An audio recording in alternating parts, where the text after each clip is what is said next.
금일 0시 기준 국내 발생 신규 확진자 수는 560명, 해외 유입 사례는 27명으로 총 누적 확진자 수는 11만 146명입니다. 총 검사 건수는 4만 952건이며 이 중에 수도권 임시선별검사소에서 1만 7,701건의 검사가 이루어져서 70명의 확진자를 발견하였습니다. 신규로 695명이 격리 해제되어 현재 7,572명이 격리 중입니다. 위중증 환자는 어제보다 2명 감소한 103명이고 어제는 2분이 돌아가셨습니다. 삼가 고인의 명복을 빌고 유족께는 심심한 위로의 말씀을 드립니다. 어제의 세부적인 국내 발생 상황은 금일 보도 참고 자료로 가름하도록 하겠습니다. 주간 발생 동향에 대해서 설명드리겠습니다. 최근 1주간 국내 발생 확진자는 일주일 평균 579.3명으로 전주 대비 102명이 늘어나 21.4% 증가하였습니다. 일 평균 확진자 수가 강원권을 제외한 모든 권역에서 증가 추세를 보였으며 비수도권의 발생 비율도 증가하여 전국적인 확산 양상을 보이고 있습니다. 주간 감염 재생산 지수는 전국 1.12로 전주 대비 0.05 증가하였으며 수도권은 물론 전국 모든 권역에서 1을 상회하는 수치를 보이고 있습니다. 특히 우려스러운 것은 감염 재생산 지수가 2주 이상 1을 상회하는 것으로 이는 지속적인 환자 증가의 지표로 보고 있습니다. 전체 확진자 규모 증가에 따라 이전 대비 위중증 환자와 사망자 수도 늘어났으나 치명률은 이전 1.66%에서 1.62%로 지속적으로 감소하는 추세입니다. 감염 경로를 보면 3월 4주 이후에 지역 집단 감염에 의한 발생은 감소세를 보이고 있는 가운데 확진자 접촉에 의한 감염은 증가 추세이며 감염 경로 조사 중 비율도 늘어나고 있습니다. 검사 양성률 또한 4주 연속 증가하고 있으며 2월 이후 지속적으로 1% 이상의 양성률을 보이고 있습니다. 3월 4주 이후에 해외 유입 환자도 증가하는 추세로 주간 일평균 해외 유입 환자는 22명이며 한 주간 해외 유입 확진자 154명 중 112명이 19개 관리 대상국 입국자에서 발생하였습니다. 선제 검사를 통해 군 장정 대상 검사에서 4명이, 요양 그리고 정신병원 검사에서 12명이 확진되었습니다. 변이 바이러스 발생 현황 설명드리겠습니다.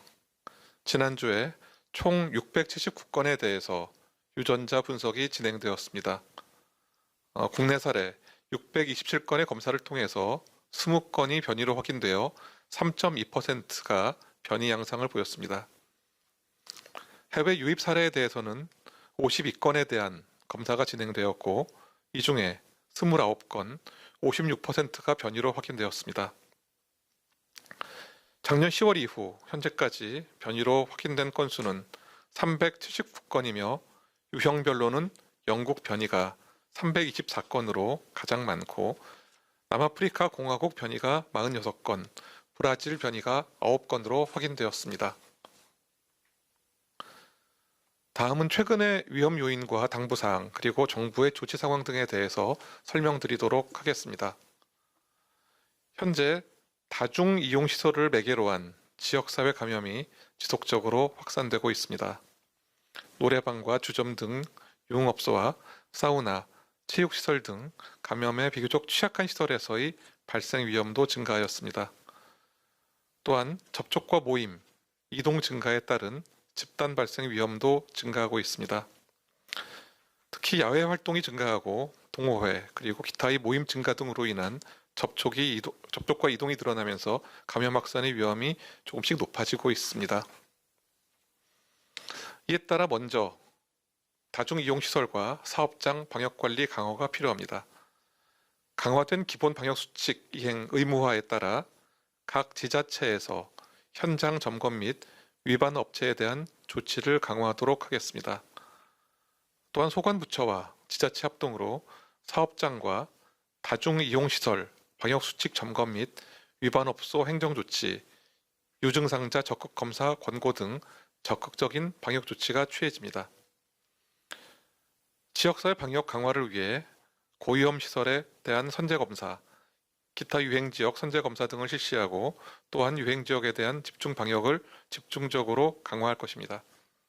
유증상자의 경우에는 적극검사를 실시하고 종교, 교육시설과 여행지에 대한 방역 강화, 그리고 고위험군에 대한 예방접종을 관계부처, 지자체와 함께 시행해 나가겠습니다.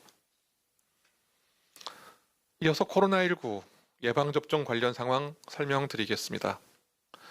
금일 0시 기준 신규 1차 접종자는 305명으로 총 115만 7,255명이 1차 접종을 받았고 2차 접종자는 0명으로 총 6만 511명이 2차 접종까지 완료하였습니다.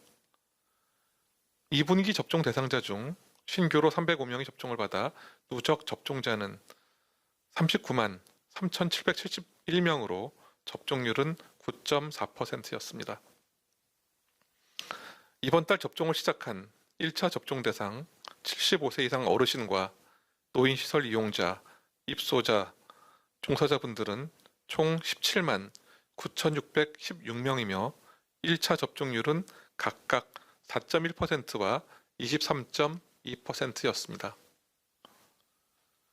3월 23일부터 접종을 시작한 65세 이상 요양병원, 요양시설이 입원, 입소자와 종사자분들의 1차 접종률은 각각 62%와 48.4%였습니다.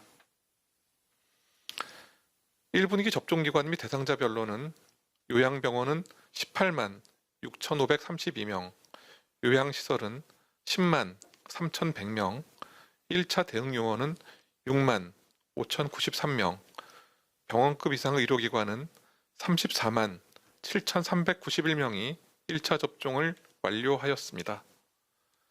2차 접종이 진행 중인 코로나19 치료병원의 경우 6만 859명이 1차 예방접종을 받았고 6만 511명이 2차 예방접종을 마쳤습니다. 예방접종 후 이상 반응으로 의심되어 신고된 사례는 총 1만 1,626건으로 이 중 1만 1,439건은 예방접종 후 흔하게 나타날 수 있는 근육통, 두통, 발열 등의 사례였으며 114건의 아나필락시스 의심 사례, 26건의 중증 의심 사례, 47건의 사망 사례가 신고되었습니다. 오늘부터는 항공승무원과 장애인 돌봄 종사자 등에 대한 그 예방접종 사전 예약이 시작됩니다. 이들 대상자에 대해서는 다음 주 월요일부터 아스트라제네카 백신이 접종될 예정입니다. 사전 예약은 대상자별 예약 기간 동안 신청이 가능하며 시군구별로 별도 지정된 1,686개의 위탁 의료기관에서 접종할 수 있습니다. 네, 오늘 그리고 이어서 예방접종 피해조사반의 조사 결과에 대해서 위원장님께서 직접 설명드리도록 하겠습니다. 네, 그럼 김준곤 예방접종 피해조사반장께서 6차 예방접종 피해조사반 회의 결과에 대해서 설명드리겠습니다.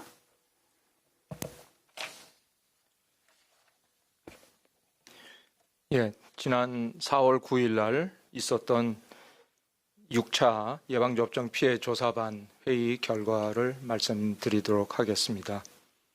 사망 사례 11건에 대해서 심의를 하였으며 모두 현재까지 수집 분석된 자료를 근거로 다른 원인 의한 사망 가능성이 더 높고 백신과의 관련성은 낮다고 판단하여 예방접종 후 이상 반응과 사망과의 인과성이 인정되기 어려운 것으로 결론을 내렸습니다.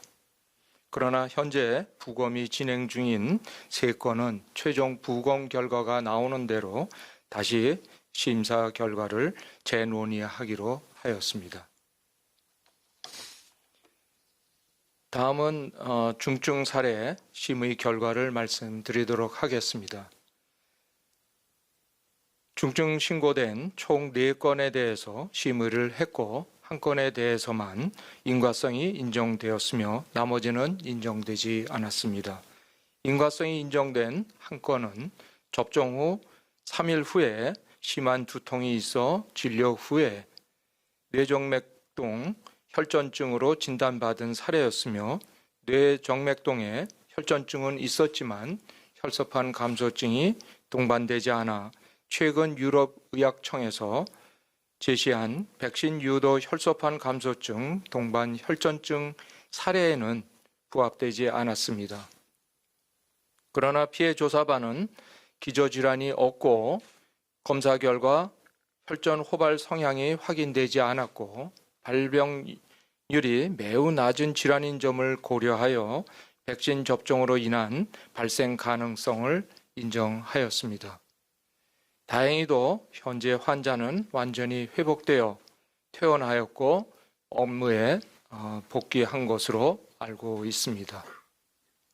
나머지 3건 중 예방접종 후 10시간 후에 하지 근력 저하 등 신경학적 증상이 나타난 20대 남성은 척수질환이 의심되었으나 백신보다 다른 원인에 의한 발병 가능성이 높게 평가되었습니다.